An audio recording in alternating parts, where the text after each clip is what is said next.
YouTube-nya sudah on.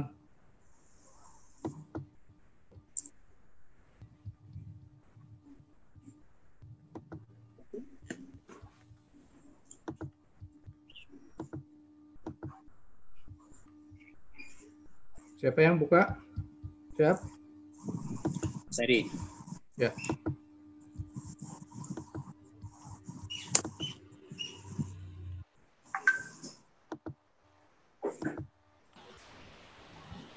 Silakan Kang Eri. Ya, bentar. Hilang. Videoku sudah ada belum? Udah. Bentar. Layarku hilang.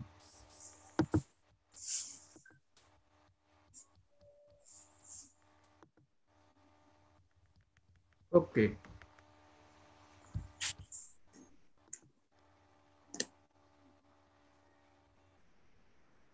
Oke, selamat siang. Kita jumpa lagi di training AJV kali ini. Bentar, kita set dulu Pak Saiful. Bentar.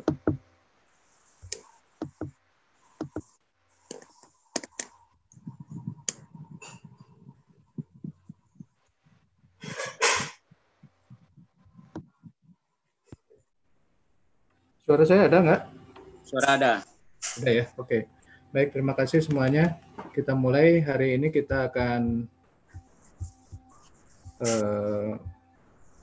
melakukan training ya, untuk dengan judul membuat video menggunakan handphone. Mungkin ada yang Pak Said? Pak Said? Ya. Ya. Bentar, saya kayaknya ada yang ketinggalan apa ya?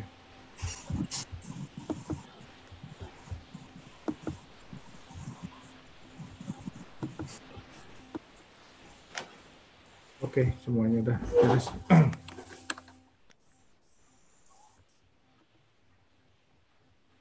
Baik, kita akan mulai saja. Hari ini akan disampaikan oleh Pak Saiful. Pak Saiful, apa kabar? Alhamdulillah. Sehat-sehat Pak Eri. Sehat ya, alhamdulillah juga. Ya, udah mulai ya. Jadi Pak Saiful ini adalah Ketua Umum Asosiasi Jurnalis Video. Nah, beliau akan menyampaikan pada kita bagaimana membuat video menggunakan handphone. Dengan demikian mungkin bagi yang sudah berminat untuk menjadi peserta lomba video AJV bisa bergerak nih ya. Kalau sudah bisa menggunakan handphone, bisa membuat video. Oke, saya tidak akan berlama-lama. Langsung saja dengan Pak Saiful. Silakan Pak. Baik, terima kasih Pak Eri. Assalamualaikum warahmatullahi wabarakatuh. Waalaikumsalam warahmatullahi wabarakatuh. Waalaikumsalam. Yang hari ini tanggal 4 Juli jam 2:05 kira-kira. Atau lebih 13 menit ya. Kita bisa berjumpa melalui live Zoom meeting dalam kegiatan pelatihan video jurnalisme atau pembuatan video yang bermuatan jurnalistik gitu, kira-kira begitu, dengan menggunakan handphone atau HP. Saya kira pertemuan hari ini tanggal 4 Juli ini sangat menarik pertama karena ini bagian dari ibadah. Mengapa saya katakan bagian dari ibadah? Karena sesungguhnya tujuan kita menyelenggarakan pelatihan atau training online ini adalah dalam rangka mengingatkan dan memberikan bekal-bekal yang baik kepada semua orang yang mengikuti pelatihan ini, yaitu bekal bagaimana membuat video yang baik, yang bisa mencerdaskan orang, yang bisa membuat orang itu sadar, yang bisa membuat orang itu terkesima atau gembira atau apapun yang baik-baik. Jadi bukan mengembangkan informasi, gambar yang menghasut, yang cabul, yang seronok, yang hoax, fitnah, dan sebagainya. Jadi kita luruskan niat kita hari ini adalah bagaimana kita belajar membuat video untuk sebuah kebaikan. Kalau satu kebaikan diikuti orang lain, maka kebaikan itu akan beranak pinak, akan berpahala lah begitu ya. Tapi apabila keburukan yang kita sebarkan, maka sesungguhnya keburukan itu akan menimpa kepada kita juga. Jadi marilah kita bersama-sama berlomba-lomba untuk mengembangkan kebaikan. Melalui apa? Melalui pengembangan video yang mencerdaskan dan menggembirakan. Jadi kebaikan inilah yang harus dikembangkan, dan salah satu visi atau misi dari AJV atau Asosiasi Jurnalis Video adalah mengembangkan jurnalisme positif antara lain. Jurnalisme yang berkeadilan dan jurnalisme yang berimbang gitu. Dan salah satunya lagi adalah mengeliminasi atau melawan hoax lah begitu. Makanya training-training kepada publik, kepada pelajar, santri, mahasiswa atau siapapun terus kita lakukan di berbagai tempat. Sekadar informasi, kalau jadi nih nanti tanggal 7 juga pelatihan akan kita selenggarakan untuk adik-adik santri. Baik, judul atau topik kita hari ini adalah belajar atau cara mudah membuat video jurnalistik menggunakan handphone. Apa yang dimaksud dengan jurnalistik? Jurnalistik gampangannya atau secara umum kita artikan sebagai kegiatan kewartawanan. Kegiatan kewartawanan itu apa? Ya kegiatan dalam rangka mencari yang mendapatkan informasi, gambar-gambar, video-video yang dipublikasikan melalui media. Medianya apa? Nah, kalau dulu banyak surat kabar atau TV, tapi sekarang medianya adalah media yang memang diperuntukkan untuk itu. Nah, untuk penyebaran konten. Nah, penyebaran konten itu zaman sekarang bisa melalui media sosial gitu.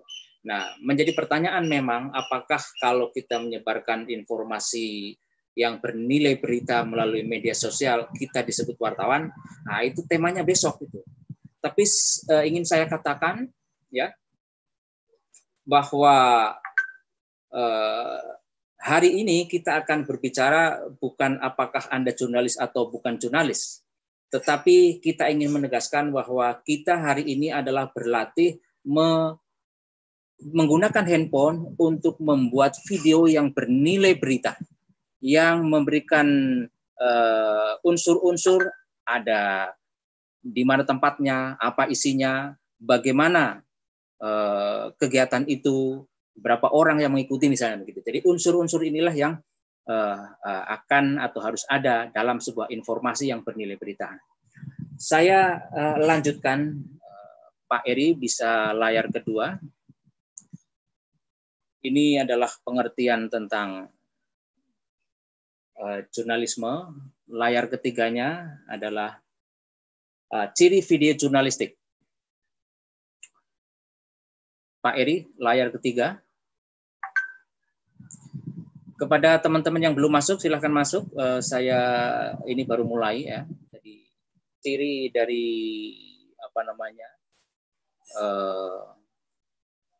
video jurnalistik adalah mengandung 5W1H. Jadi pembuatan video yang akan kita lakukan nanti atau hari ini adalah video-video yang mengandung unsur-unsur berita. Nah, unsur berita itu apa atau nilai-nilai berita ini apa? Yaitu pertama adalah tentang berita itu harus menjawab pertanyaan, ada apa sih? Oh, ada COVID. Oh, ada Corona 19 dari Wuhan. Nah, kemudian apa itu Corona? Oh, Corona itu adalah virus. Nah, kemudian video itu juga harus bisa menjawab mengapa Anda membuat video, atau oh ternyata jawabannya adalah karena Corona ini menyerang warga mana saja? Ternyata sekarang adalah warga dunia, termasuk di Bogor, termasuk mungkin di daerah Anda. Itulah sebabnya pemerintah sekarang ini menggalangkan atau perang melawan Corona gitu, dan sekarang sudah mulai turun kayaknya, gitu. Tapi kemarin naik lagi sampai 1.600, luar biasa. Nah, video yang kita garap atau yang kita kerjakan nanti, yang kita buat harus mengandung penjelasan tentang di mana ini video diambil. Ya, jadi harus ada tulisan atau teks atau title, misalnya Bogor, tanggal berapa. Nah, supaya dua unsur itu harus sudah tertulis. Kalau Anda tidak cantumkan teksnya di dalam video itu, ya diketik nanti itu, di belakang nanti akan saya tunjukkan bagaimana caranya mengeditnya. Anda dalam voice over-nya atau dalam opening Anda di dalam video itu harus menjelaskan ini peristiwa di mana. Sehingga kalau peristiwa ini atau kalau video ini diputar pada saat yang 1 tahun yang lalu atau beberapa bulan yang 1 tahun mendatang atau beberapa bulan mendatang, itu sudah jelas. Jadi tidak membuat orang tersesat karena sudah jelas, oh ini peristiwa tanggal sekian bulan ini gitu. Kemudian siapa yang membuat juga sudah ada, jadi ada pertanggungjawaban kepada publik. Jadi jangan sembunyi-sembunyi ya. Karena makanya imbuan saya kita bikin video yang baik-baik saja. Kemudian video juga harus mengandung unsur kapan itu dibuat. Nah, jadi ada tanggal misalnya Maret tahun 2020 atau tanggal berapa 7 Juli atau 4 Juli 2020 supaya jelas kapan. Nah, kalau kita bicara atau membuat video tentang virus atau tentang bagaimana penanggulangan corona atau respon warga terhadap penanggulangan corona, juga harus ada data, paling tidak berapa korban saat ini. Oh, misalnya sudah 62.000. Kalaupun tidak ada data, paling tidak Anda sampaikan bahwa virus corona ini sekarang sudah mendunia begitu. Dalam bentuk Anda sampaikan secara lisan atau mungkin wawancara orang, begitu, atau narasumber yang punya kapasitas. Kemudian video-video atau narasi atau hasil video kita juga harus bisa menjawab tentang how-nya. Kalau topiknya adalah COVID tadi ini adalah bagaimana virus corona ini menyerang manusia. Apakah melalui senggolan gitu atau melalui droplet ya. Kalau Anda bersin, nah itu bersinnya ini bisa menular misalnya. Kalau begitu bagaimana pencegahannya? Nah, kalau Anda bikin tutorial, video tutorial tentang mencegah COVID, itu juga lebih bagus. Berarti ada peragaan bagaimana cuci tangan, bagaimana pakai masker, seperti itu. Jadi kesimpulannya bahwa ciri video yang mengandung unsur jurnalisme atau jurnalistik adalah harus mengandung 5W1H. Jadi 5W1H itu ya unsur-unsur tentang apa, di mana, kapan, dan bagaimana. Selanjutnya layar keempat, Pak Eri. Selanjutnya kita akan sampaikan kepada Anda bahwa ada kaidah dasar yang harus Anda miliki.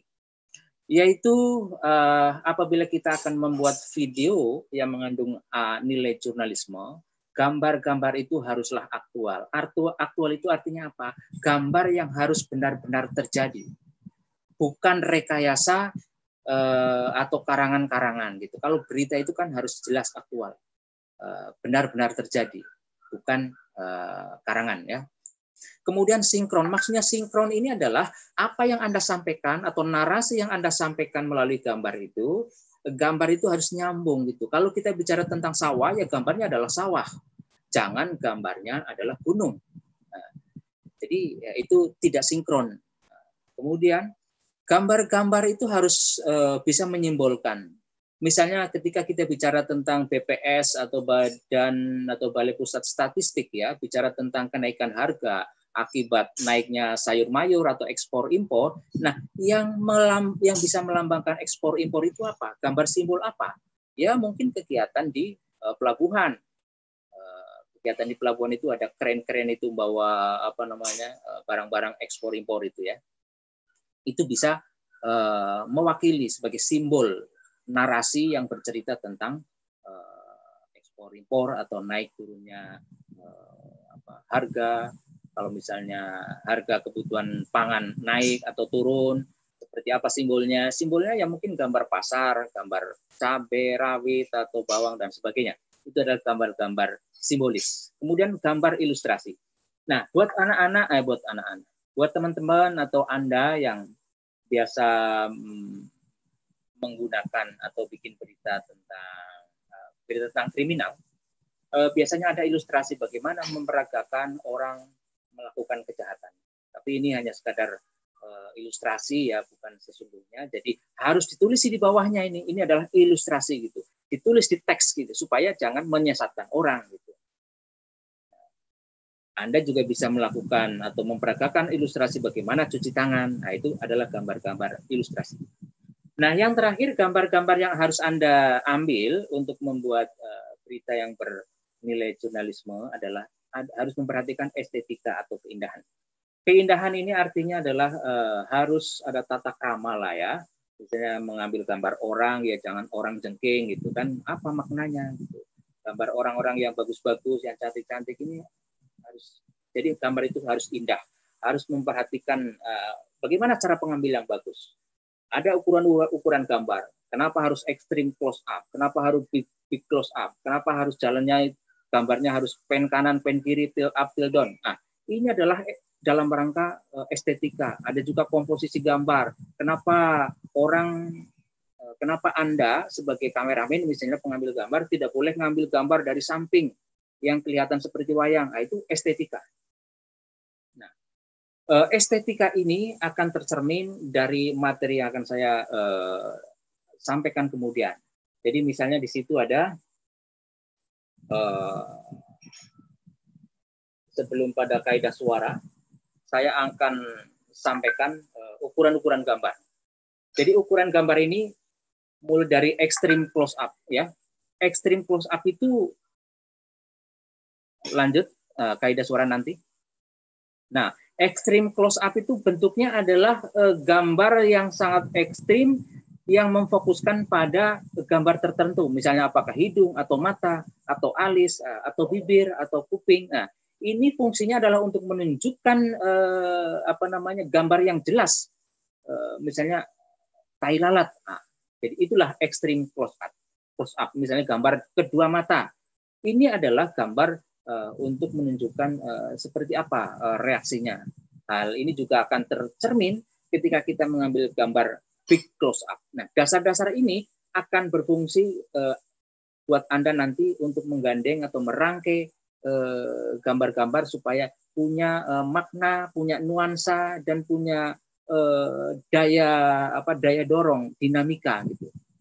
Orang kalau kita ingin melihat bagaimana ekspresi orang menangis atau teriak, itu harus full mukanya gitu.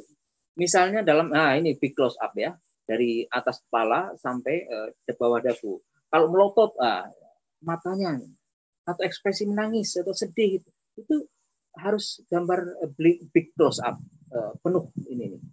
Kemudian di selanjutnya selain gambar big close up juga ada gambar close up-nya. Seperti apa close up? Nah, misalnya kalau gambarnya manusia adalah gambar dari atas kepala sedikit ya sampai dada atau sampai punggung ini, sampai ini bahu gitu ya, bahu. Ini close up. Kemudian medium close up itu sampai dada. Jadi gini. Dan jangan lupa kalau Anda ngambil gambar itu jangan vertikal begini kameranya, tapi harus begini ya. Harus horizontal, harus tidur gitu. Nanti ukurannya menjadi 16:9 itu lebih bagus, jangan berdiri. Kalau untuk YouTube dan sebagainya, posisi kamera juga harus tidur. Setelah itu ada medium close up, ya. Ada medium close up itu sampai pinggang ya. Nah, kemudian gambar layar selanjutnya ini akan membantu kita mendefinisikan gambar mulai dari extreme close up sampai long shot misalnya. Lanjut Pak Eri. Nah, ini adalah dasar gambar yang harus Anda kuasai. Kalau sekadar mengambil gambar itu gampang lah. Tapi kalau Anda tidak memiliki pemahaman seperti apa gambar yang harus diambil, maka gambarnya kurang menarik. Gitu. Jadi kenapa saya harus menjelaskan dasar-dasar ini supaya gambar Anda lebih menarik? Karena ada filosofinya. Kenapa kita mengambil gambar close up? Kenapa harus medium nih sampai dada? Kemudian medium shot-nya itu sampai pinggul tuh, atau gambar knee shot itu sampai kakinya gitu kan? atau full shot full dari telapak kaki hingga atas kepala. Itu full shot. Nah, gambar-gambar ini yang harus Anda pegang ketika sebentar lagi Anda turun ke jalan untuk mengambil gambar yang sifatnya adalah gambar-gambar manusia gitu. Lanjut Pak Iri. Nah, ini lebih jelas lagi nih. Nah, ini. Itu adalah side shot atau ukuran-ukuran gambar yang bisa menjadi pedoman. Lanjut Pak Iri. Nah, sekarang adalah komposisi. Nah, ini adalah komposisi triangulasi, artinya komposisi yang menempatkan pusat perhatian pada puncak segitiga sama sisi, bukan hanya sama kaki ini, tapi sama sisi ini. Sisi kanan kiri, atas kanan kiri, kemudian bawah ini sama. Jadi gambar-gambar ini itu memiliki kejelasan yang tajam ya. Layar berikutnya, Pak Edi. Nah, ini adalah, jangan bilang ini saru ya. Ini adalah komposisi golden mean ini. Jadi komposisi yang memperlihatkan objek perhatian persis pada titik pertemuan 4 garis. Jadi itu ada 1, 2, 3, 4. 2 garis vertikal dan 2 garis horizontal. Nah, selanjutnya headroom. Nah, ini. Lanjut. Nah, ini headroom. Jadi gambar yang sebelah kiri ini adalah gambar yang salah karena ruang di atas kepala ini terlalu longgar. Jadi seperti melesek itu ya, ambles ini orang ini. Nah, yang benar adalah yang sebelah kanan ini. Jadi ruang di atas kepala, samping kanannya itu juga ada ruang. Jadi ini adalah seimbang objeknya. Lanjut Pak Eri. Dan ini adalah newsroom, jadi ada ruang kosong di depan hidung. Ruang bebas. Jadi di depan hidung ini bagus ini. Jadi lanjut Pak Edi. Nah, ini adalah walking room. Jadi ruang kosong ketika orang berjalan di depannya itu harus kosong gitu supaya ada ya karena memang menuju sesuatu. Tapi kalau misalnya tidak ada ruang kosong, belakangnya yang kosong, wah itu nanti seperti orang nabrak tembok. Gitu. Lanjut. Nah, sekarang adalah angle kamera. Nah, karena waktunya singkat, maka saya ingin katakan bahwa paling tidak Anda tahulah angle kamera itu paling tidak ada high angle itu ya. Ini kamera yang dari atas ke bawah, objeknya adalah di bawah ini. Kalau high angle ini dilakukan, maka objek seperti tersangka atau terpidana atau orang yang lemah gitu. Nah, kalau low angle yang kameranya dari bawah, objeknya di atas, maka orang itu seperti raja. Gitu. Nah, kalau high level, straight angle itu adalah semata. Gitu.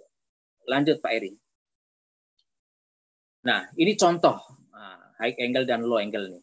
Jadi yang sebelah kiri ini adalah high angle dari atas kameranya, objeknya seperti terdakwa, kasihan.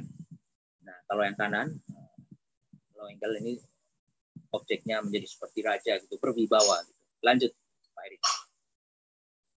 Nah, ini straight angle dari depan gitu. Ini akan punya kesan setara ya. Gambarnya tetap untuk peristiwa-peristiwa yang memang tetap beginilah posisinya. Jadi Anda harus perhatikan di angle-angle kamera ini apakah high angle, low angle atau setara mata.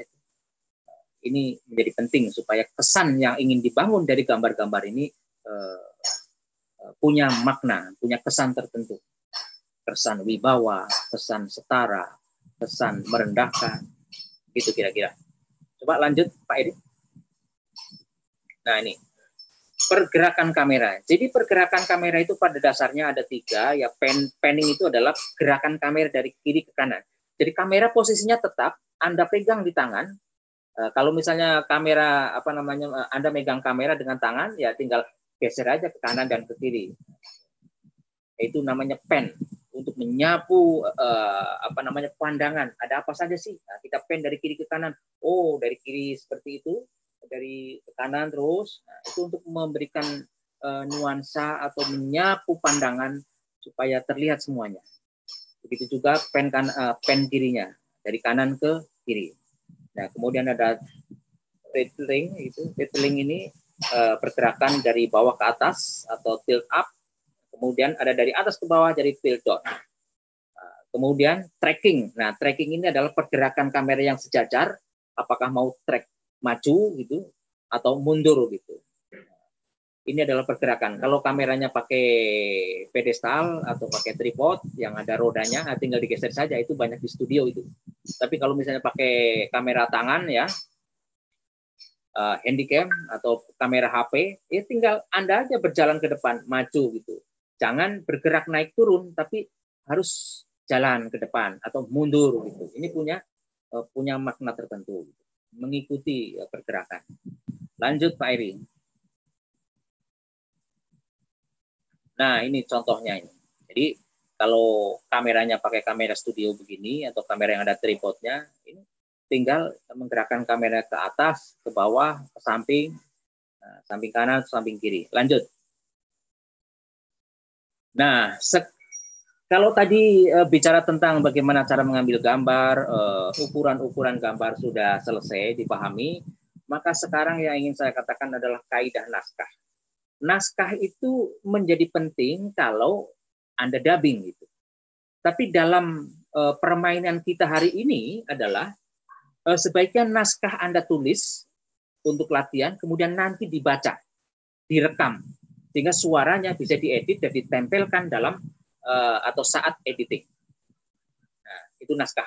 Atau kalau tidak didubbing atau diisi suaranya, maka Anda bisa tuliskan teksnya di video Anda ketika Anda mengedit. Paling tidak pokok-pokoknya harus Anda sampaikan di naskah itu yang mengandung 5W 1H itu. Nah, saya karena ini simple, maka formatnya itu saya akan kasih tahu format yang sederhana saja, bahwa bila Anda memproduksi video yang bernuansa jurnalisme, bisa Anda seluruh naskahnya didubbing atau teksnya atau narasinya didubbing atau voice over. Bisa juga Anda melakukan hanya potongan narasumber saja yang diberi pengantar oleh reporter. Jadi misalnya Anda ketemu dengan seseorang, minta tanggapan, apa tanggapan Bapak Ibu terhadap kenaikan harga sembako, atau apa yang Anda lakukan untuk mencegah COVID-19 misalnya. Jadi Anda wawancara dengan seseorang, tapi sebaiknya Anda kasih komentar, Anda kasih komentari atau opening Anda. Jadi Anda berdiri di depan kamera, kemudian Anda opening, pemirsa, ya, saya berdiri di mana gitu kan, ingin melaporkan bahwa saat ini COVID-19 sudah sampai di wilayah Bogor. Saya ingin tahu apa reaksi atau respon warga menanggapi kenaikan COVID di lingkungan mereka. Nah, sebutlah Anda wawancara dengan siapa. Nah, yang C ini, yang ketiga adalah live on tape. Jadi suara reporter direkam, baik dari opening hingga wawancara dengan narasumber tertentu yang punya kapasitas tentunya, dan closing reporter. Jadi model ini banyak dipakai karena mudah cara penggarapannya. Jadi kuncinya adalah demikian. Jadi ada opening oleh reporter, dan ada penjelasan sedikit, kemudian wawancara dengan seseorang, kemudian closing. Nah, ini akan menjadi cara atau tips mudah memproduksi konten video yang bernuansa jurnalisme. Kemudian lanjut Pak Eri. Oke, kita langsung masuk pada latihan ya. Jadi latihan pertama ini sebetulnya cara singkat dan cara gampang ya. Jadi misalnya buatlah informasi, misalnya ini P-nya pakai V ya, jadi misalnya pakai F. Buatlah informasi warga peduli COVID agar para medis tidak kewalahan menangani kasus corona. Formatnya yang sederhana adalah melakukan opening reporter. Reporter melakukan opening. Durasinya 30 detik. Nah, durasi 30 detik ini, kalau misalnya Anda bolak-balik take ngambil gambar ya, rekaman kok agak susah begitu ya, salah-salah melulu, Anda tulis saja dulu. Anda tulis, Anda hafalkan. 30 detik juga nggak apa-apa. Mungkin cuma 5 detik atau 10 detik lah sebagai opening. Nanti tambahkan narasinya itu direkam. Kan akan diedit nanti. Dan cara-cara semacam itu biasa dilakukan. Ya. Kemudian Anda tambahkan narasi. Misalnya, informasi yang ingin saya sampaikan ini menjadi penting karena saat ini data. Anda kemukakan datanya.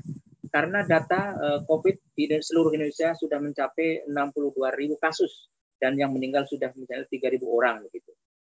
Oleh karena itu, kami akan berbincang-bincang dengan salah seorang warga bagaimana menanggapi atau respon mereka terhadap meningkatnya wabah COVID hingga hari ini. Nah, langsung Anda wawancara. Anda boleh ajukan pertanyaan atau pertanyaan sudah disetting duluan. Bu, nanti saya akan tanya gitu, ini, supaya dia mikir gitu kan, supaya menyiapkan bahannya. Gitu.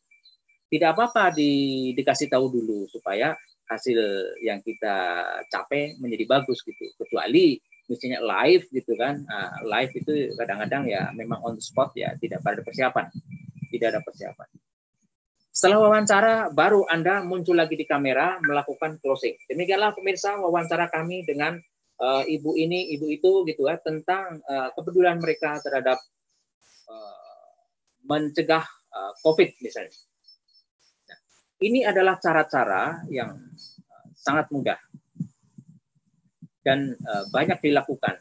Di YouTube Anda juga sudah banyak melihat, tetapi banyak juga di YouTube yang diproduksi oleh banyak orang itu belum sepenuhnya memenuhi unsur-unsur yang mengandung 5W1H. Mengapa saya tegaskan lagi harus mengandung 5W1H, minimal 3W gitu ya.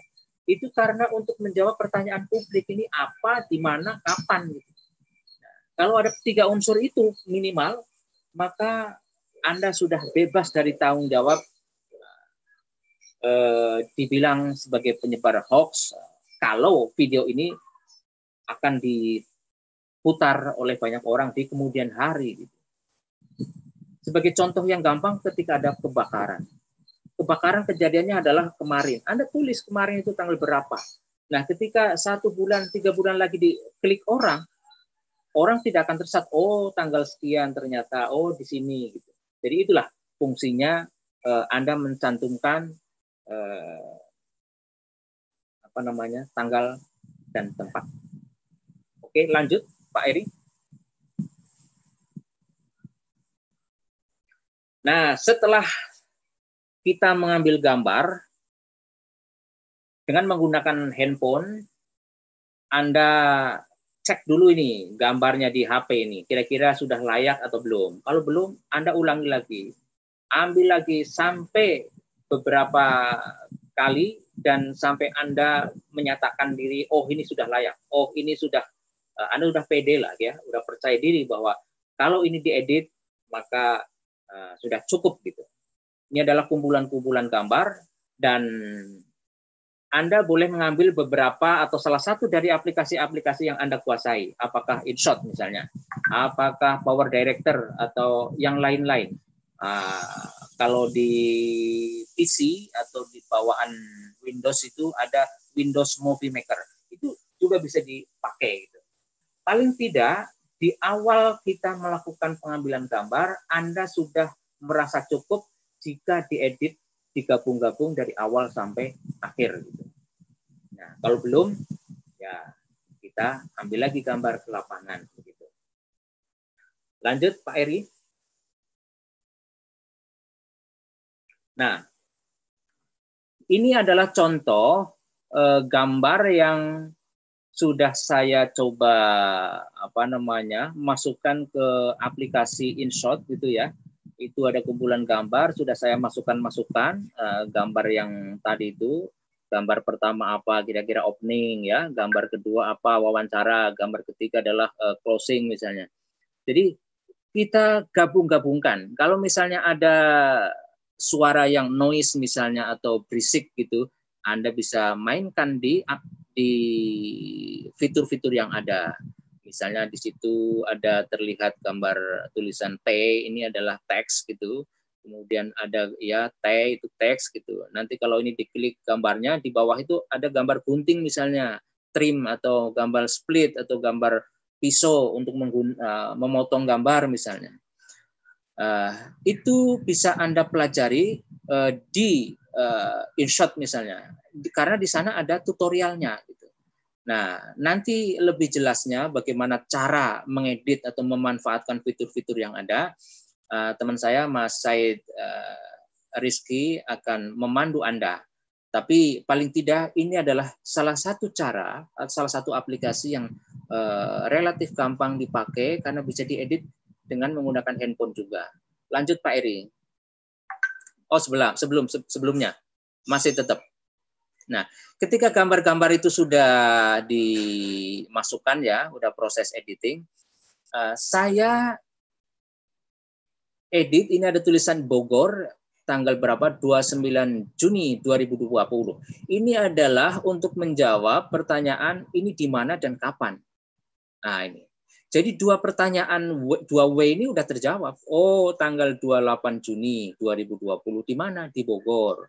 Bogornya di mana? Nanti saya akan jawab di narasi saya atau di opening saya. Kemudian untuk menjawab pertanyaan apa sih ini gitu kan? Oh, ada tulisannya ini, cara mudah atau cara warga Bogor cegah corona. Jadi video ini akan berbicara tentang bagaimana cara warga mencegah corona untuk membantu para medis COVID supaya tidak kecapean lah paling tidak. Paling tidak ini supaya gambar ini mengajak kepedulian publik untuk jangan sampai kasus-kasus COVID ini bertambah. Gitu. Lanjut Pak Edi. Nah, ya lanjut lagi Pak Edi. Nah, ini adalah wawancara seseorang. Nah, komposisi pengambilan gambar ini juga harus bagus ini. Ini ada di depan hidung dia, di depan muka dia ada ruangan yang agak berbeda dengan di belakang dia. Karena ini seolah-olah memang sedang wawancara dengan saya gitu atau dengan reporter gitu. Nah, lokasi ini juga atau wawancara ini juga berada di lokasi di mana kejadian ini divisualisasikan. Jadi peristiwa ini terjadi jadi tidak di lokasi lain. Memang ada di tempat itu supaya publik itu paham gitu.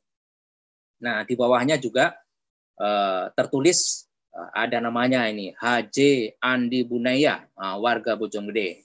Bojonggede itu di peta itu masuk wilayah Bogor itu. Bogor itu penduduknya kira-kira 4 juta lebih, 5 jutaan. Baik, lanjut Pak Eri. Masih ada. Nah, saya ingin sampaikan kepada Anda bahwa kalau video sederhana biasanya untuk bikin opening itu ada bumper namanya ya, atau OBB atau opening billboard gitu, atau cover gitu.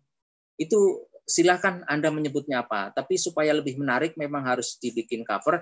Nah, ini kalau nggak salah ini kemarin saya pakai Canva gitu. Untuk bikin opening ini gitu. Ya, kalau misalnya Anda tidak bikin opening ya tidak apa-apa, paling tidak ada sekadar musiknya gitu kan. Musik untuk menjadi pengantar dan ada gambar supaya ada greget begitu kan, ada dinamis gitu. Jangan diam-diam baik gitu kan. Tapi harus ada ya istilahnya ya hentakan supaya orang nonton itu terperangah ada apa sih ini gitu. Makanya saya pakai bumper news gitu yang sangat dinamis menjadi pemanis dari video ini. Nah, ini kalau Anda di aplikasi banyak Canva atau macam-macam ini kan ada bagaimana cara bikin cover teks apa. Nah, ini cara mudah warga Bogor. Nah, kalau covernya ini muncul di YouTube, orang tahu oh ini ada cara mudah warga Bogor mencegah corona.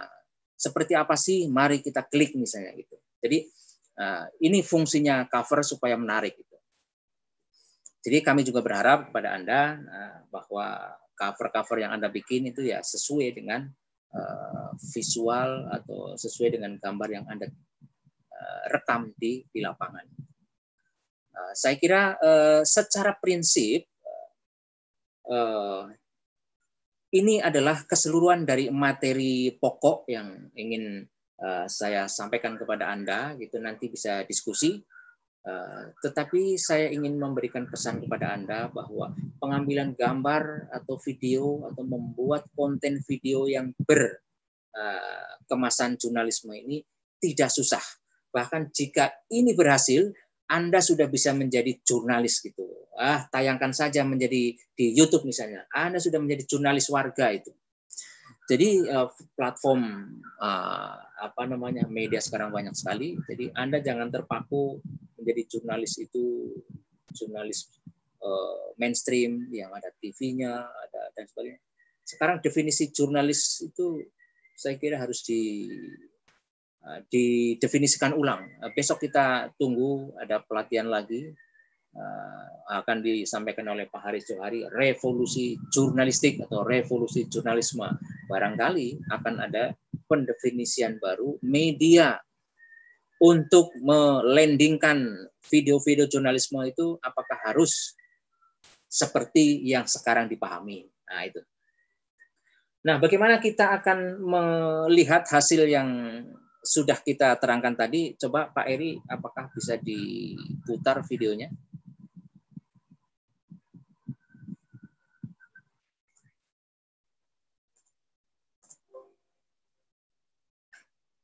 Halo Pak Iri? Ya, silakan. Sekarang sedang mempersiapkan. Jadi kunci ya untuk pengambilan gambar, size shot-nya harus diperhatikan, ukuran-ukuran gambar, pergerakan kameranya juga harus dilihat. Gitu. Audionya, audio atau suara itu ada dua macam. Suara alam ya, suara alam itu pertama, suara reporternya atau suara dari musik itu yang kita taruh ketika kita akan mengedit gambar. Itu adalah jenis-jenis suara yang harus kita pahami supaya video kita atau video yang kita bikin itu tidak membisu, hanya gambar visual tapi tanpa suara. Jadi itulah secara singkat pokok-pokok bahasan kita hari ini, bagaimana membuat video berkonten jurnalisme. Gampang dan tidak susah, hanya menggunakan HP kita sudah bisa dalam waktu tidak sampai 30 menit tang ya, 3 jenis gambar. Misalnya Anda opening, kemudian Anda wawancara dan Anda closing. 3 jenis gambar ini digabungkan sudah selesai. Nanti kalau mau mengedit perlu gambar detail, itulah yang di-insert atau diedit ketika Anda menggunakan aplikasi editing. Silakan Pak Iri kalau misalnya sudah ada.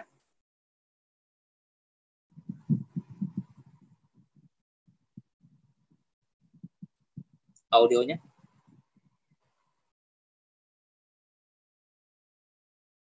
Ya, audionya perlu dinaikkan kayaknya.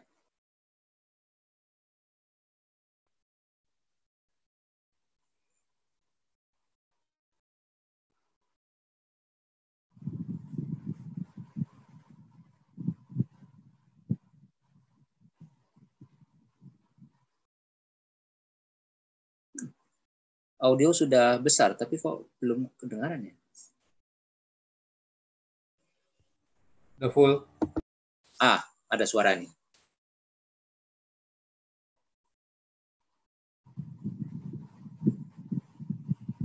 Nah, ini Bu, ini Ibu yang diwawancarai.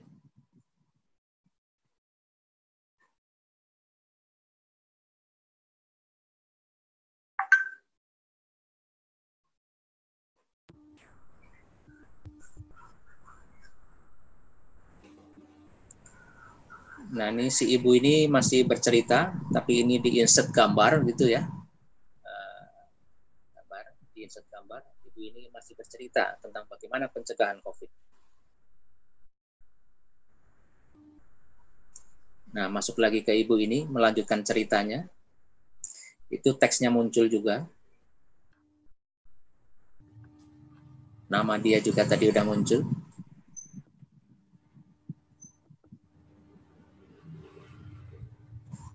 Nah, ini kayaknya ini sinyalnya kurang bagus sehingga tersendat-sendat.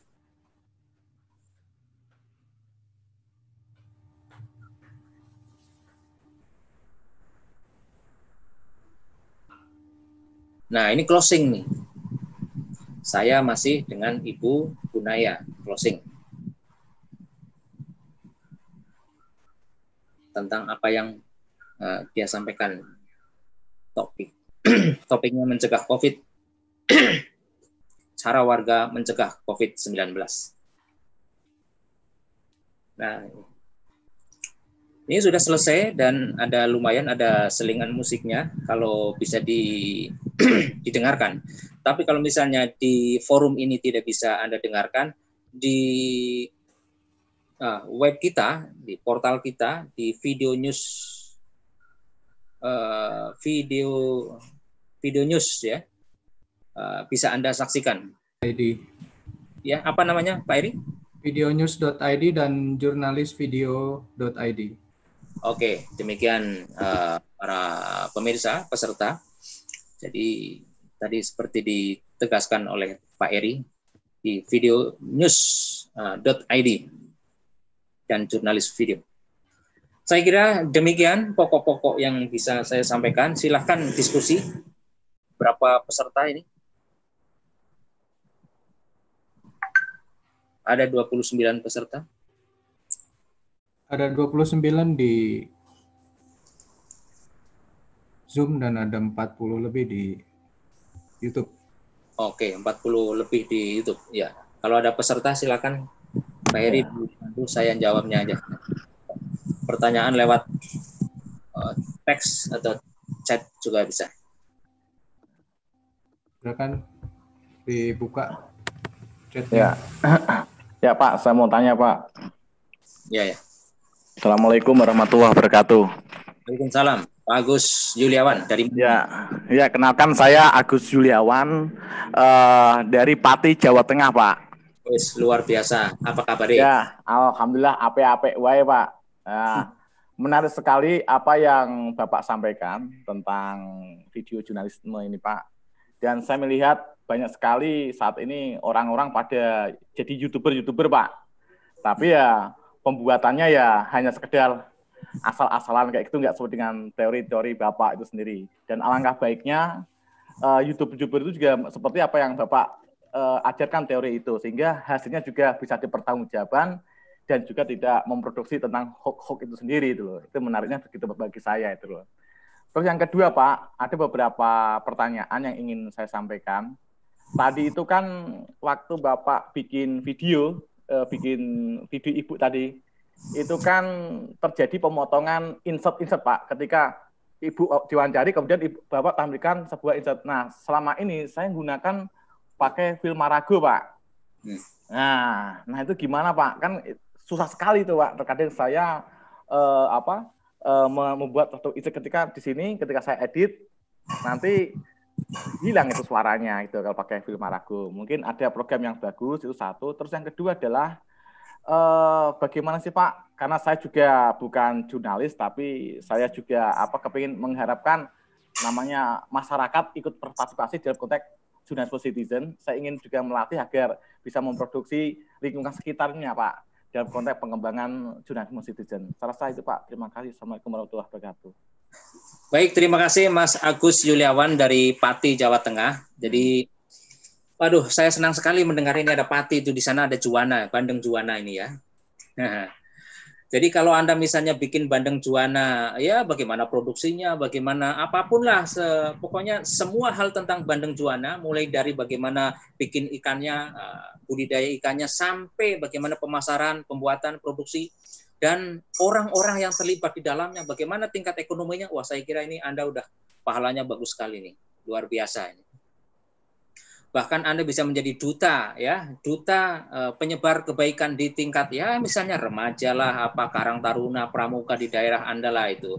Diajak saja, topiknya macam-macam lah, apakah mau pramuka atau mau lingkungan RT.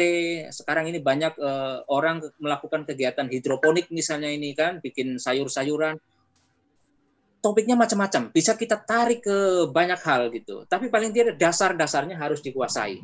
Jadi dasar yang tadi saya sampaikan sebetulnya adalah benar-benar dasar gitu, supaya tidak asal ngambil gambar gitu. Benar di YouTube itu banyak orang ngambil gambar sembarangan, tapi viewernya misalnya banyak, ya tidak jadi soal gitu. Nah pertanyaannya kan kita ini mau viewer besar atau gambarnya bagus begitu. Kita kan ingin bahwa viewernya besar, gambarnya kan bagus begitu. Nah, kalau misalnya Anda setuju dengan pernyataan saya ini bahwa ingin viewer besar, gambarnya bagus, maka hal-hal yang saya sampaikan tadi itu paling tidak harus dikuasai dulu gitu, supaya publik itu menikmati gambarnya juga nyaman, enak gitu. Apalagi kalau ada musiknya gitu, putut manggung sambil melihat orang panen bandeng misalnya, bandeng juana. Kemudian Anda misalnya ke Dukuh Saketi misalnya, benar nggak Saketi di sana? Hah? Kemudian Anda nonton reog gitu, reog lah itu kan. Nasi gandul, Pak. Nasi gandul ya itu khas Pati. Pokoknya banyak hal yang bisa Anda lakukan supaya publik tahu kekhasan daerah ini apa gitu. Apalagi misalnya sekarang ini pemerintah daerah kan Pak Ganjar itu misalnya ada one village one product itu. Wah. Opop. Iya, Anda bisa bikin setiap desa. Ayo kita lombakan setiap desa. Anda udah jadi guru ke desa-desa ini. Wah, pahalanya udah bertumpuk-tumpuk itu, Pak. Ya. Ajak saja Pak Ganjar Pranowo. Kita akan bikin lomba desa. Paling tidak mempromosikan one village one product gitu, Pak. Sekarang BUMDes-nya seperti apa? Anda beritakan, Anda videokan kegiatannya. UKM yang daerah Anda punya, kita eksplor sebanyak mungkin gitu. Nanti ajak Anda misalnya Pati ini kan banyak ratusan desa ini kan, ratusan kecamatan juga. Ajaklah dispen atau apa namanya itu? Pegawai humas kecamatan, ajak kumpul, kita ngopi bareng bagaimana cara bikin video. Paling tidak video tingkat RT, bagaimana lomba RT misalnya, penghijauannya bagaimana. Nah itu dilombakan misalnya. Nah tadi Anda sebut tentang insert ya, pemotongan. Jadi kalau yang saya pakai itu di aplikasi InShot itu kan ada 2 atau 3 layer gitu, layer video gitu, ada audio dan ada audio lagi 1-2 gitu. Mungkin satu audio untuk dubbing atau narasi gitu, yang satunya adalah untuk musik mungkin begitu kan biasanya. Nah, ketika Anda mau motong video audio yang tidak cocok misalnya ya buang saja gitu, tinggal gambarnya terus nyambung gitu. Tapi kalau misalnya Anda mau insert gambar, ini Anda harus potong gambar yang ada audionya, tarik ke bawah. Kan tinggal audio. Nah, videonya tinggal ditempel sesuai dengan durasi yang ada begitu. Saya kira begitu. Tapi kalau jelasnya nanti Mas Said Rizky akan menjelaskan kepada Anda. Tapi dasar-dasarnya semacam itu. Jadi memang harus dipotong-potong dulu. Betul. Iya. Jadi potong audio dan video satu, tarik ke bawah, tarik ke bagian audio. Nah, nanti di gambar videonya Anda taruh gambar-gambar yang ingin Anda sampaikan gitu, supaya tidak monoton orang wawancara gitu. Betul Pak.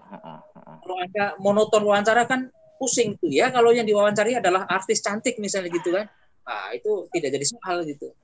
Tapi kadang-kadang juga jadi soal juga kalau terlalu panjang ya. Iya. Di TV itu kan maksimum kan kalau wawancara untuk berita kan 30 detik gitu. Iya. Kasih toleransi lah ya, karena ini bukan jurnalistik TV gitu ya. Ini juga boleh lah. Tapi ya itu harus di-insert gambar-gambar yang mendukung begitu. Kira-kira begitu Mas Agus. Makasih Pak. Oke, Pak Saifur. Ya. ada pertanyaan nih dari teman-teman di YouTube. Teman-teman di YouTube ada 4 pertanyaan. Sebelumnya saya mohon bantuannya untuk subscribe dulu ya teman-teman di YouTube. Nah, untuk pertanyaannya yang pertama, katanya semakin alami atau natural video handphone kita saat peristiwa semakin bernilai jurnalistik. Meski shaking, kalau sudah diedit-edit, sudah hilang nilai jurnalistiknya. Bagaimana tanggapannya Bapak? Itu satu. Nah, kita bacaan dulu ya 4-4-nya ya. Terus yang kedua, aplikasi yang gampang untuk potong-potong video.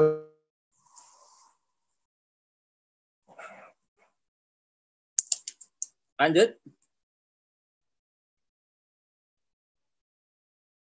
Terputus atau bagaimana nih?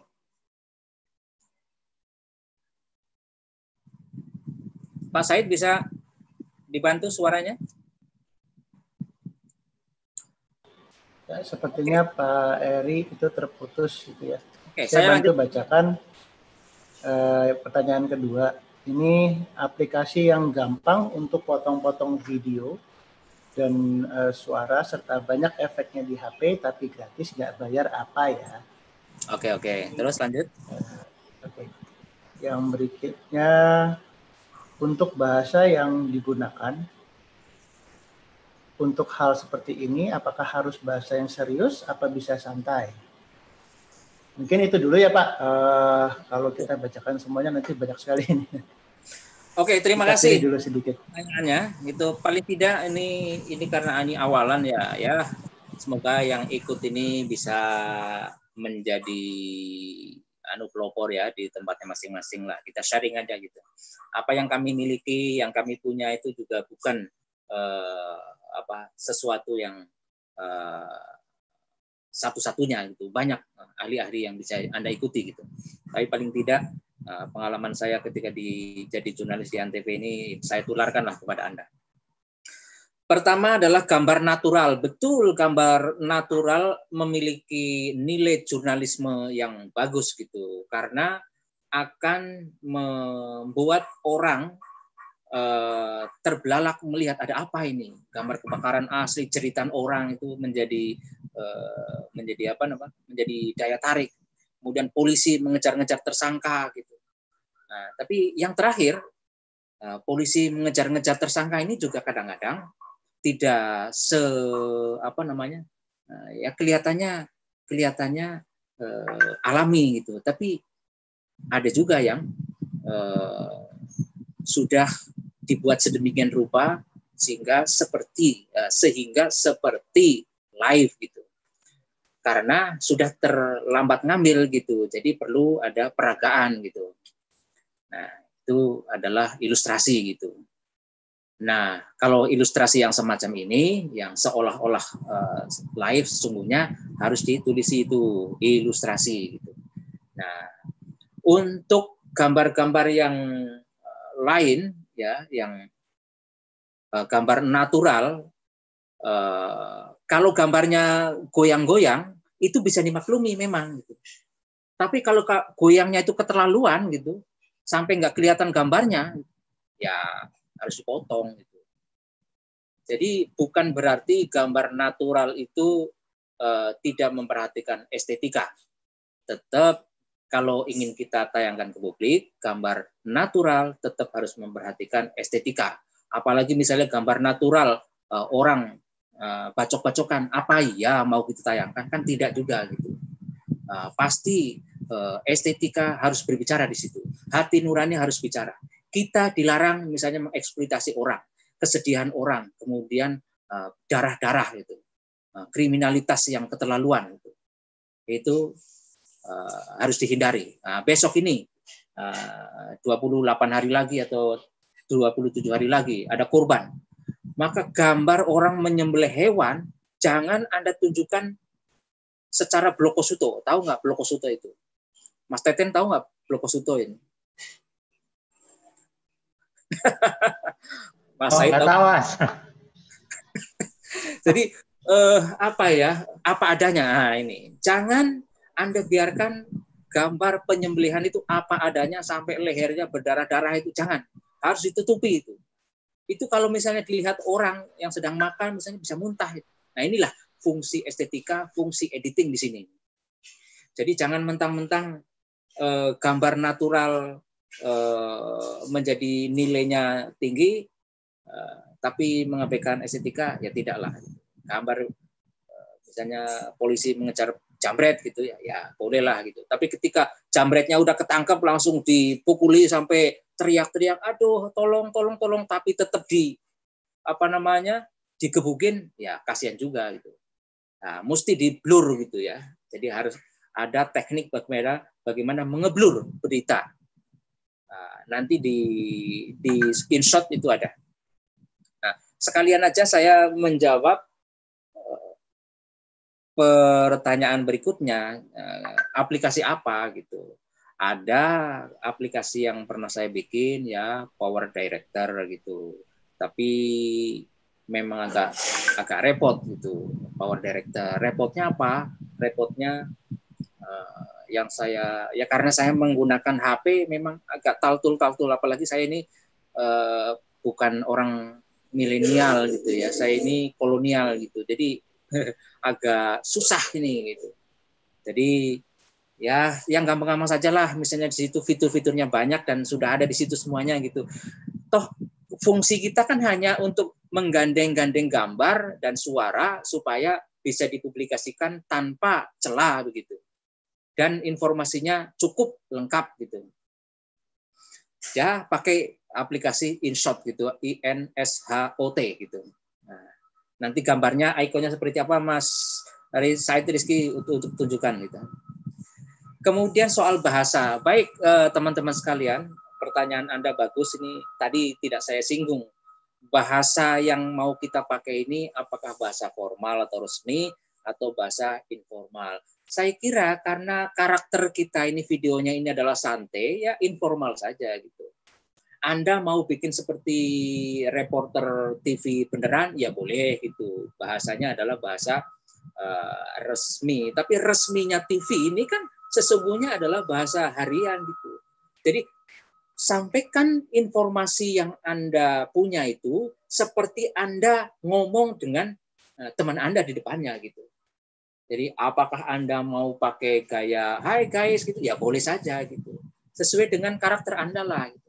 Kalau saya karakternya karena saya udah tua gitu ya, bukan tua sih ya, tapi ya umurnya sudah lebih dari 30 tahun gitu kan.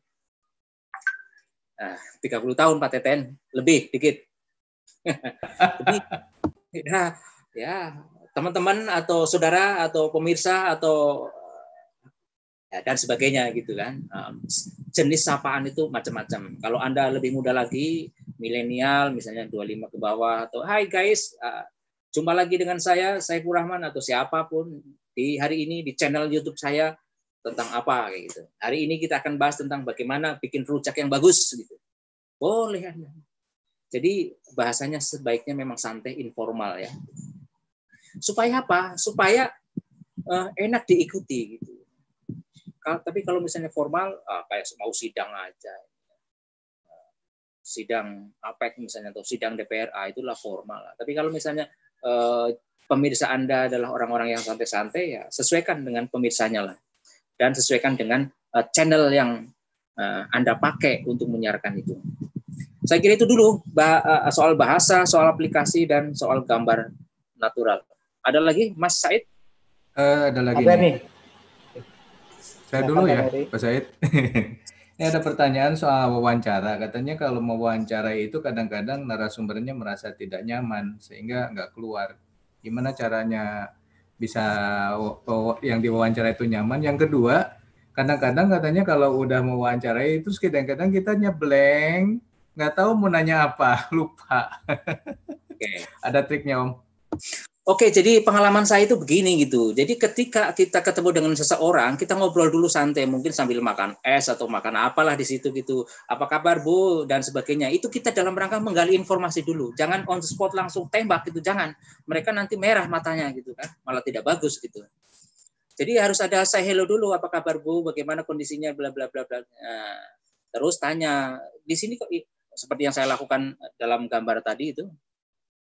Saya tanya, Bu, ini ngapain? Ada apa namanya? Ada portal ditulisi dilarang masuk sebelum cuci tangan gitu. Nah, dia kan bercerita, oh gitu.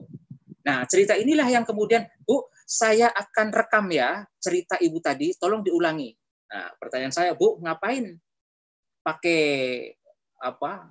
Tutup portal segala dan harus cuci tangan. Nah, dia bercerita tentang pengalaman dia pastinya gitu.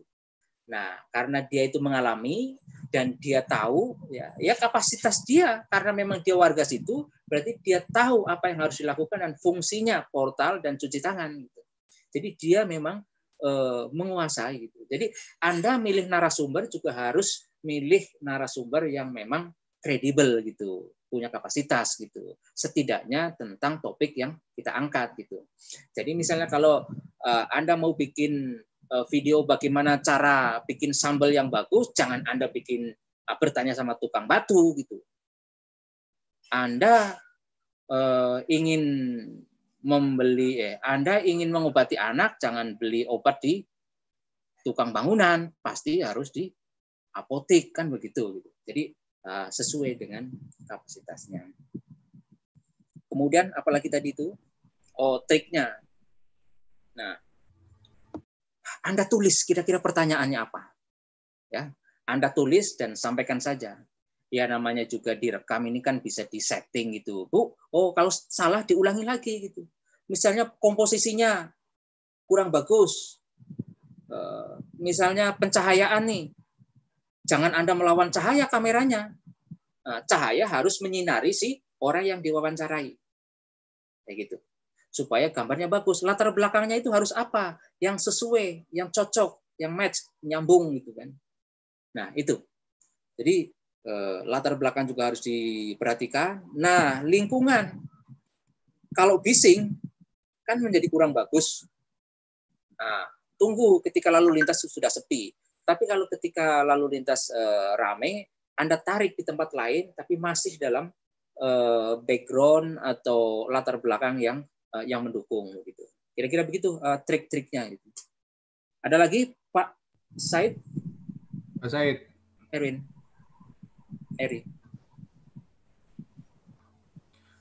Oke. Soal materi yang nanti akan disampaikan, teman-teman kan semua bisa akses ke Zoom maupun ke YouTube, ada kartu pesertanya, nanti dilihat aja di kartu peserta, materi akan disampaikan di sana. Pertanyaan yang lain adalah kebanyakan masalah teknis, mungkin ya nanti Pak Said aja yang akan menjelaskan sekalian. Oke, kalau begitu mungkin sekarang Pak Said untuk menjelaskan yang lebih detail. Udah siap Pak Eri? Sebentar.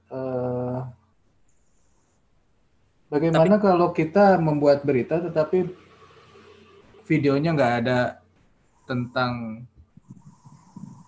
narasumbernya? Itu gimana ya? Oh, tidak jadi soal. Jadi tidak jadi soal.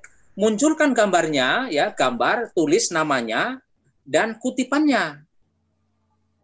Nah, kutipan itu di teksnya gitu. Oke, jadi kalau misalkan kita tidak bisa bertemu dengan narasumbernya atau narasumbernya tidak bersedia di shoot secara kamera, ya, maka yang ditampilkan adalah pernyataannya dan di dalam bentuk tulisan dan disebutkan siapa yang mengatakan itu di mana, gitu ya? Oh, betul. Oke, mantap. Baik, saya kira sudah selesai. Ini ada yang sedikit lagi, boleh tanya Pak? Boleh, oke, silakan. Siapa nih? Saya Pak Agus, Pak. Silakan. Itu kan kalau nggak salah apa yang disampaikan oleh Bapak narasumber, itu kan kalau kita bikin berita strike news, Pak. Tapi kalau kita bentuknya feature, bagaimana Pak? Tentang panorama, tentang mangrove yang ada di daerah kami, Pak. Oke, langsung ya, Mas Agus. Ya. Ini lebih gampang, Pak. Cuma pengambilan gambarnya itu lebih sulit.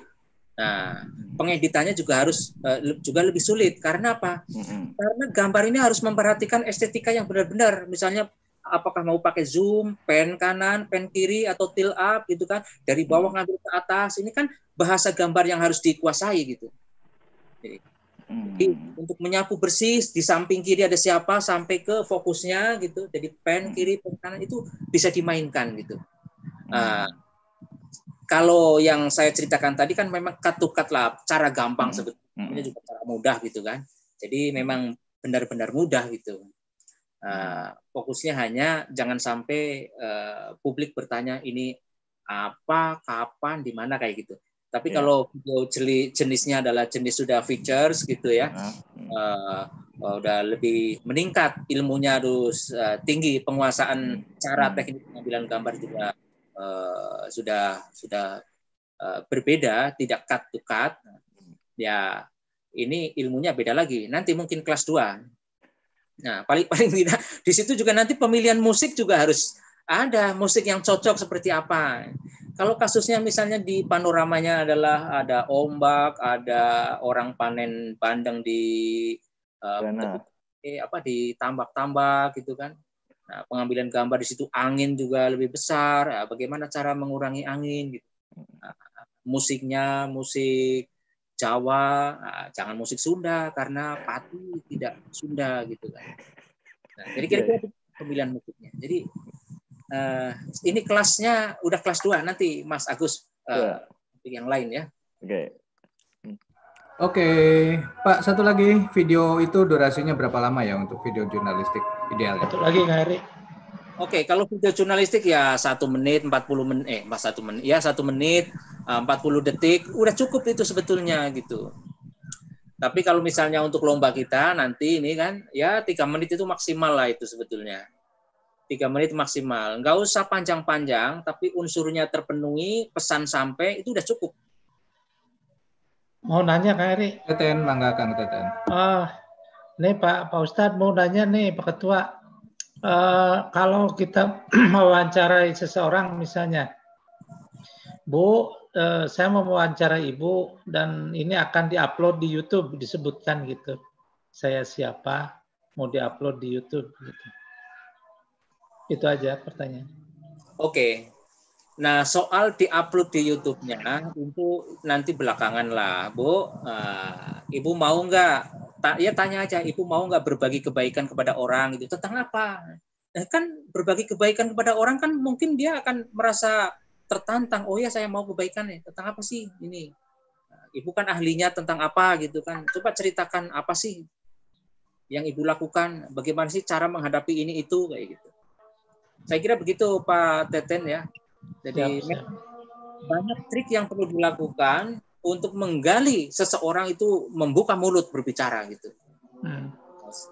Ini kalau orang-orang yang tidak terbiasa dengan kamera memang agak susah. Pejabat saja susah gitu. Makanya seorang wartawan kalau ketemu pejabat agar mau ngomong pelurunya itu harus benar-benar peluru yang langsung menembak ulu hati gitu supaya dia langsung terkaget bicara begitu. Kalau etiknya kita harus membuka identitas kita enggak? Oh ya, boleh. Harus itu. Kalau misalnya tadi pertanyaannya untuk ibu-ibu, ya bolehlah disampaikan, Bu, saya ingin wawancara dengan Ibu tentang ini. Nah, bolehlah. Nanti soal mau di YouTube atau di siapa, itu teknis saja gitu. Baik, makasih Pak Ketua. Siap. Mungkin langsung Pak Said ya. Materi Pak Said selanjutnya. Siap. Terima kasih Pak Ketum. Terima kasih Pak Ketum. Ya, baik, makasih. Ya, selamat siang. Saya Said Rizky. Kemarin kita sempat diskusi sama Pak Ketum, sama Pak Eri. Sebetulnya saya juga masih awam untuk editing video segala macam. Kemarin waktu Pak Eri bicara Pak Ketum bicara soal InShot, saya coba download dan saya coba praktekkan gitu apa yang diajarkan. Saya cuma mau menekankan kalau aplikasi ini sangat mudah gitu untuk orang awam.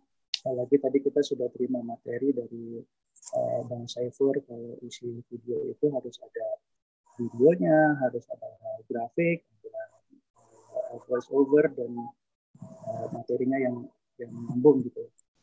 Saya akan coba screen share di sini untuk praktekkan InShots yang bisa lah kira-kira.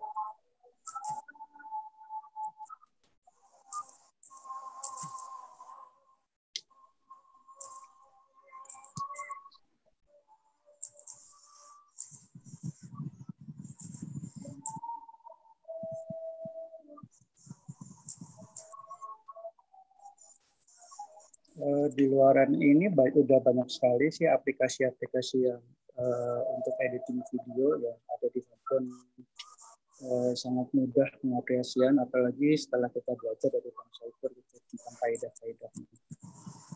Ini saya coba praktekkan, kita buka InShots-nya, lalu create new file, lalu di sini kita tambahkan dulu satu video. Ini kebetulan ada video dari guru saya, Bang Haris. Ya, tinggal kita masukkan begitu aja, sudah ada di dalam sini.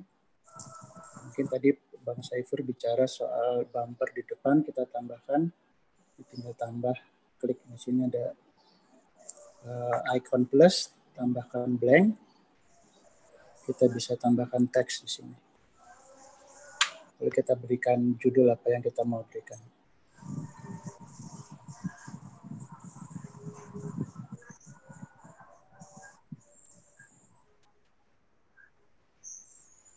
Setelah selesai, kita bisa pilih berbagai macam font di sini, warna. Itu kan terus udah gitu kan di atas selalu masalah.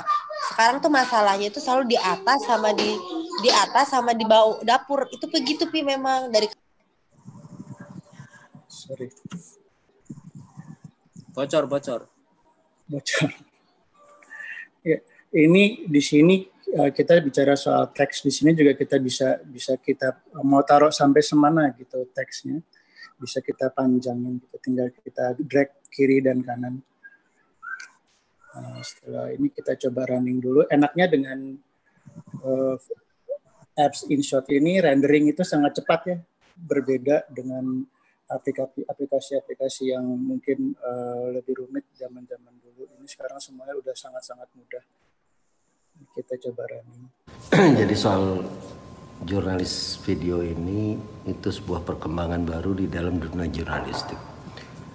Itu betul-betul sebuah revolusi kalau kamu menyadarinya, tapi saya kira mungkin kamu tidak akan menyadarinya karena memang ditutupi oleh industri, bisnis, dan kepentingan politik. Tapi itu mudah dilihat. Ada banyak tanda-tandanya dan itu juga kenyataan yang tidak bisa lagi diganggu gugat. Tidak bisa ditutup-tutupi, kamu tidak bisa menutup mata terhadap kenyataan. Kalaupun kamu menutup mata, kamu tidak lihat, tapi kenyataan tetap berlaku, tetap berjalan dan kamu tidak tahu. Itu saja.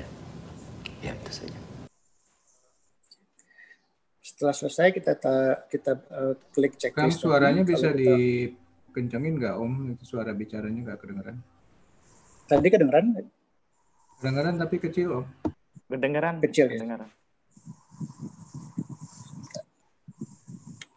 Saya dekatkan ke mikrofonnya. Ya. Lalu kita tambahkan lagi, kalau kita ada beberapa klip, kita tinggal tambah klik ini icon plus. Sebaiknya di antara video yang kita mau sambungkan, kalau saya lebih senang kita tambahkan untuk video ini saya tambahkan blank lagi. Lalu saya tuliskan lagi judul berikutnya apa yang kita mau sambungkan.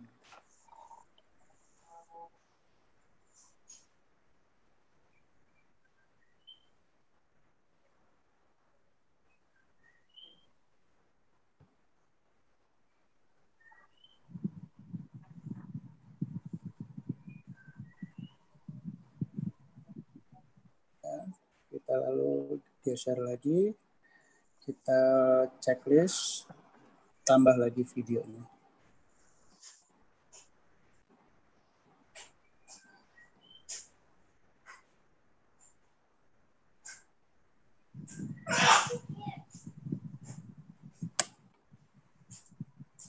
Kita rendering lagi, kita coba jalankan lagi. Menjadi jurnalis itu bukan pekerjaan yang susah, sama sekali bukan pekerjaan yang susah. Buktinya ada puluhan ribu jurnalis saat ini. Di Jakarta saja mungkin sudah puluhan ribu, apalagi di Indonesia. Karena ada lebih dari 40 ribu portal berita. Itu artinya kalau satu portal berita aja 2 orang, maka ada hampir 100 ribu orang jurnalis. Jadi itu bukan pekerjaan yang sulit. Tiap orang, hampir, mungkin tidak semua, tapi hampir semua orang bisa menjadi jurnalis. Sepanjang memenuhi kaidah-kaidah jurnalistik dan karyanya memenuhi unsur-unsur jurnalistik, itu sudah menjadi jurnalis dia. Dan memenuhi kaidah, memenuhi karya dengan unsur-unsur jurnalistik itu bukan pekerjaan yang sulit pula. Oke, itu kita tambahkan kalau memang ada klip lain sama seperti tadi kita tambahkan lagi. Sebelumnya saya di sini akan tambahkan blank, lalu tambahkan masukkan lagi judulnya.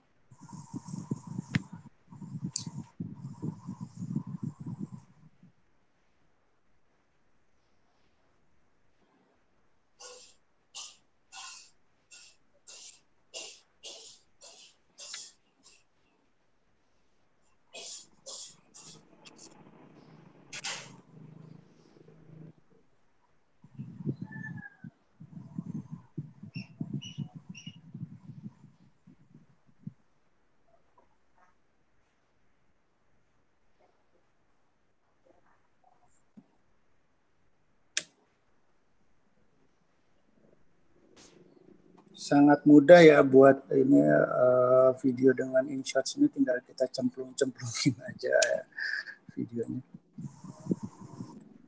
Ya, saya lanjutkan ya. Kamu ingin konten kamu menjadi karya jurnalistik? Gampang. Masukkan 5 unsur ini. Siapa, di mana, kapan, mengapa, bagaimana. 5 itu susah, masukkan 3. Siapa, di mana, kapan. Jadi dia karya jurnalistik. Oke. Kita ngikutin petunjuk dari Bang Haris ya. Di sini saya mau tampilkan nama dari narasumber, bisa kita taruh di bagian yang blank. Mohon maaf Bang Saifur, ini pengambilan gambarnya nggak semuanya landscape. Di sini saya bisa taruh nama narasumber.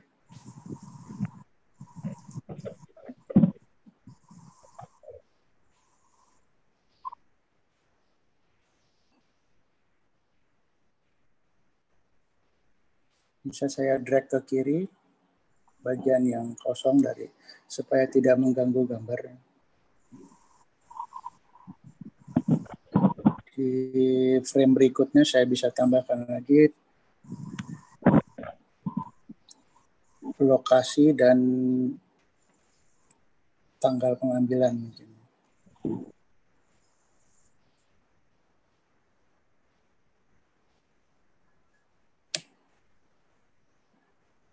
Pasarnya keren amat.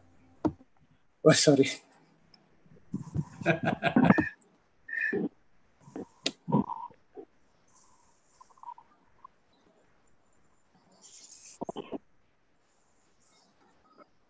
Dengan begitu sudah sedikit terpenuhi kaidah jurnalistiknya, ada siapa yang jadi narasumber, lokasi, dan tanggal. Kalau kita mau melanjutkan, ada video lainnya, kita tinggal tambahkan satu lagi.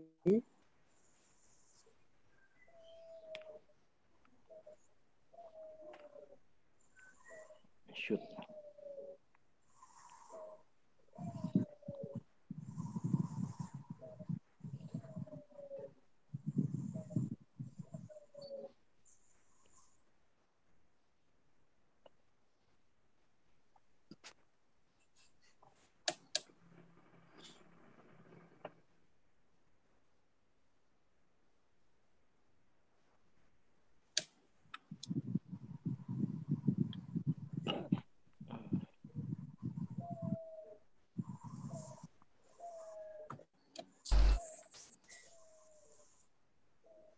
Apa gunanya konten kamu bermuatan jurnalistik?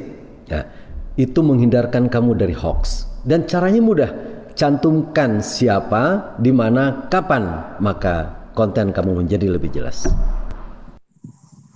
Ibu, aku nggak jadi keluar. Ya. Ini endingnya mungkin karena bukan saya yang wawancara, kita bisa kasih teks saja. Saya kira itu aja materi dari saya, Mas Eri, Pak Saifur, terima kasih. Oh maaf, ada satu lagi yang bisa saya tambahkan di sini. Setelah misalnya kita mau menambahkan musik gitu ya, untuk di InShots ini ada ada musik yang tersedia dan gratis. Itu kita tinggal klik di sini ada icon musik. Lalu tambahkan track. Ada berbagai macam track di sini yang bisa kita ambil. Kita pilih. Mungkin supaya tidak tumpang tindih sama ininya, sama narasi. Kita bisa pilih musik yang tenang.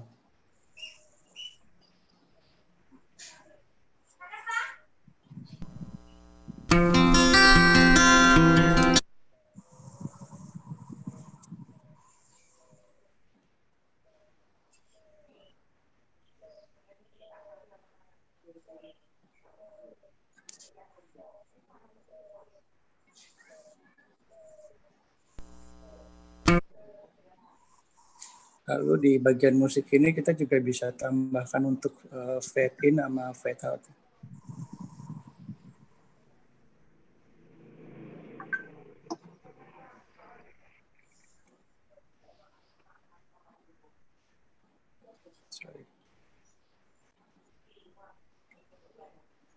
Di sini di belakang ini kita bisa split nanti.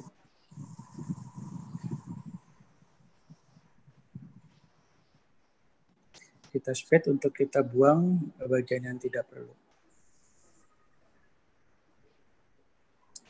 Lalu kita atur volumenya supaya tidak mengganggu narasi dari narasumber. Dan kita tambahkan fade in dan fade out.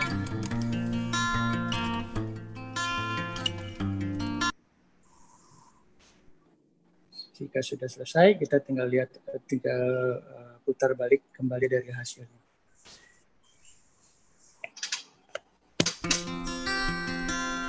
Jadi soal jurnalis video ini itu sebuah perkembangan baru di dalam dunia jurnalistik. Itu betul-betul sebuah revolusi kalau kamu menyadarinya, tapi saya kira mungkin kamu tidak akan menyadarinya karena memang ditutupi oleh industri, bisnis, dan kepentingan politik. Tapi itu mudah dilihat. Ada banyak tanda-tandanya dan itu juga kenyataan yang tidak bisa lagi diganggu gugat, tidak bisa ditutup-tutupi. Kamu tidak bisa menutup mata terhadap kenyataan. Kalaupun kamu menutup mata, kamu tidak lihat, tapi kenyataan tetap berlaku, tetap berjalan dan kamu tidak tahu. Itu saja. Ya, itu saja. Menjadi jurnalis itu bukan pekerjaan yang susah, sama sekali bukan pekerjaan yang susah. Buktinya ada puluhan ribu jurnalis saat ini. Di Jakarta saja mungkin sudah puluhan ribu, apalagi di Indonesia. Karena ada lebih dari 40.000 portal berita. Itu artinya kalau satu portal berita aja 2 orang, maka ada hampir 100.000 orang jurnalis. Jadi itu bukan pekerjaan yang sulit. Tiap orang, hampir, mungkin tidak semua, tapi hampir semua orang bisa menjadi jurnalis.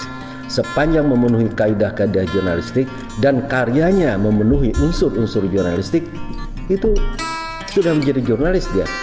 Dan memenuhi kaidah, memenuhi karya dengan unsur-unsur jurnalistik itu bukan pekerjaan yang sulit pula. Kamu ingin konten kamu menjadi karya jurnalistik? Gampang. Masukkan 5 unsur ini. Siapa, di mana, kapan, mengapa, bagaimana.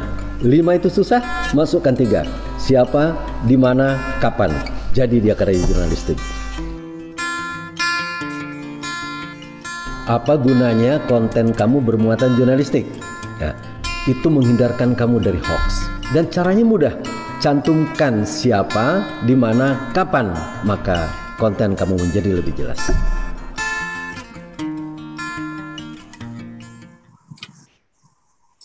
Oke, keren ya, banget. Kita sudah merasa puas, kita tinggal save aja. Ada pertanyaan di menu save ini juga sudah ada nanti fitur kita mau share di mana di YouTube, di Instagram atau berbagai platform lainnya. Ada pertanyaan Pak Said? Ya.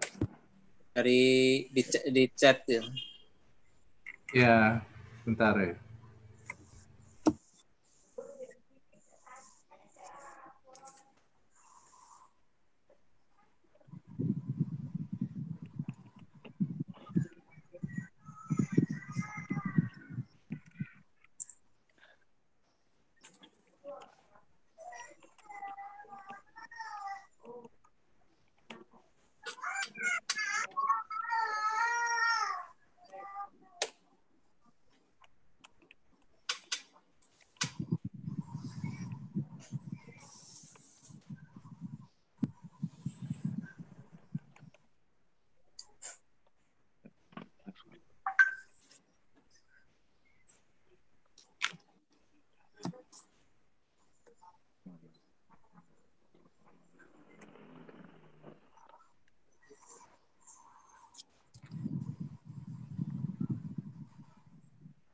Ya, selesai.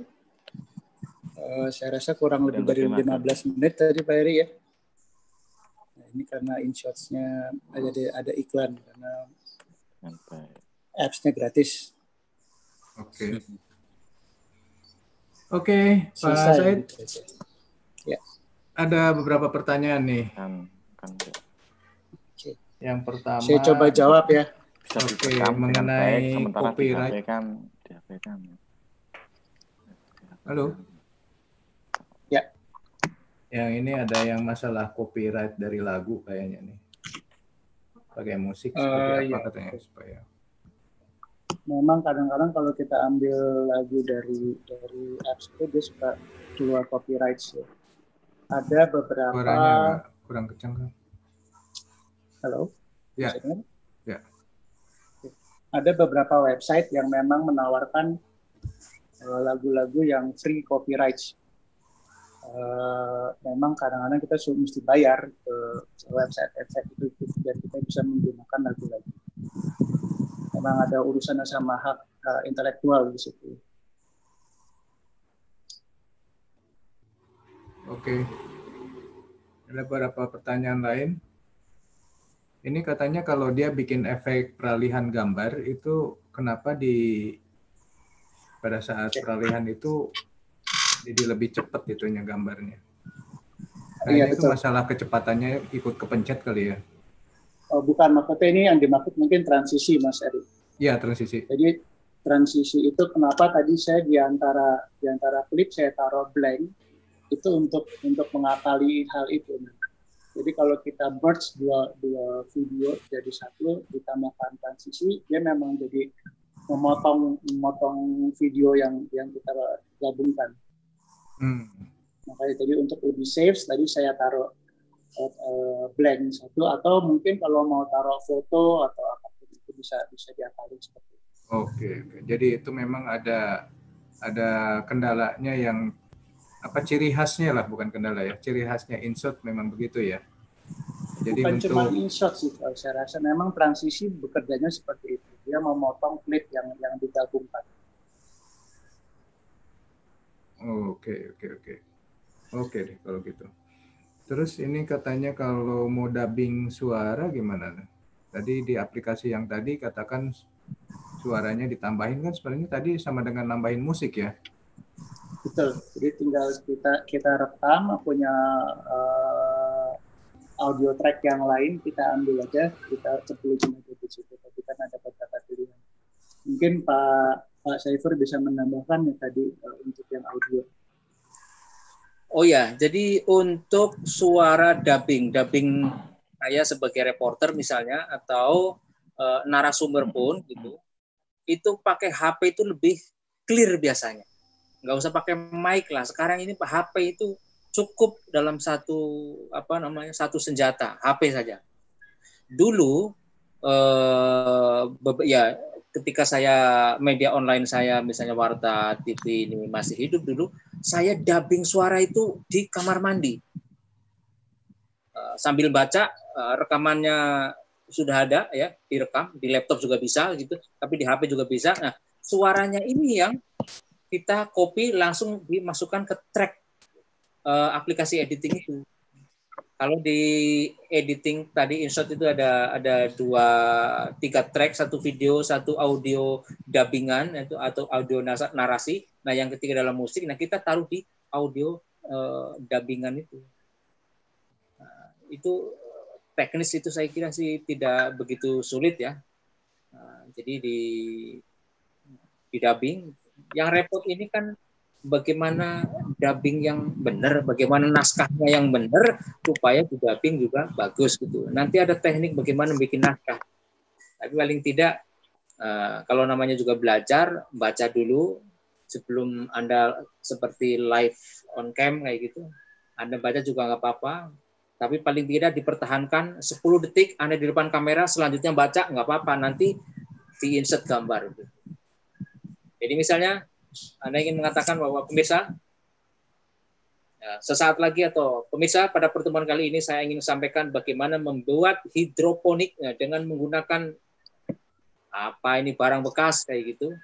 seperti apa cara-caranya, ikuti peragaan atau tutorial yang ingin kami sampaikan buat Anda. Selesai itu, potong, nanti selanjutnya rekaman lagi kayak gitu. Jadi misalnya pertama-tama saya ingin tunjukkan kepada Anda harus memotong pralon misalnya begitu. Yang kedua, gambarnya kan sambil ngomong itu. Yang kedua apa gitu. Tinggal nanti disambung-sambung aja. Saya gitu, Mas Saif, Mas Eri. Oke, terima kasih Pak. Yang lain udah ada kayaknya. Mungkin nanti ya di kelas-kelas berikutnya. Pak Said ada rencana bikin kelas lagi kan ya? Ya, kita rencananya setiap 2 minggu sekali ya. Kita ada kelas-kelas lain nanti. Teman-teman bisa follow sosial media kita di Instagram ataupun di Facebook. Semua informasi akan kita share di sana. Oke, jadi buat teman-teman semua, masih ada yang mau ditanyakan nggak? Ini kayaknya udah semua ya, udah dijawab pertanyaannya. Terima kasih kehadirannya semua. Yang ingin memberikan penilaian silakan. Bagaimana dengan acara kami hari ini, silakan di kartu peserta ada tombol untuk memberikan penilaian. Jangan lupa juga tombol absensi ya, diklik dulu karena itu ada batas waktunya hanya sampai 1 jam setelah usai.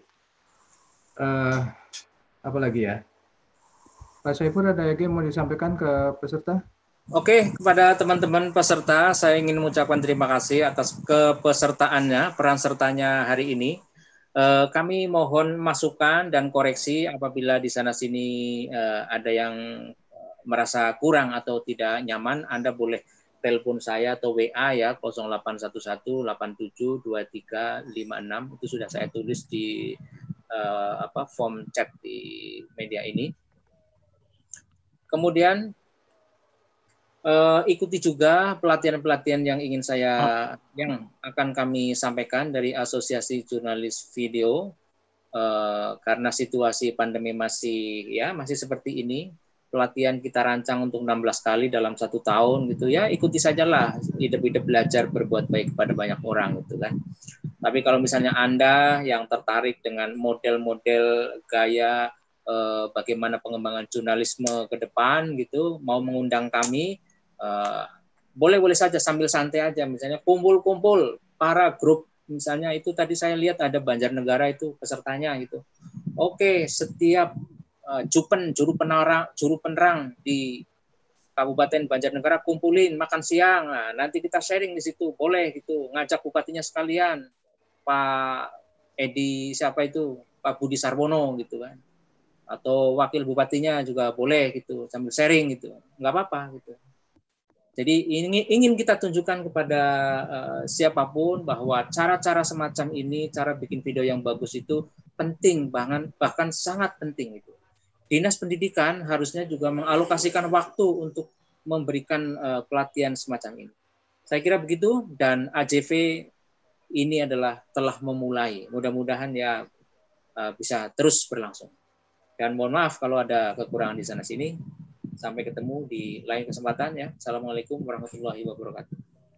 Waalaikumsalam warahmatullahi wabarakatuh. Baik semuanya, terima kasih atas kehadirannya. Kita selesaikan acara hari ini. Sampai jumpa lagi 2 minggu yang akan datang.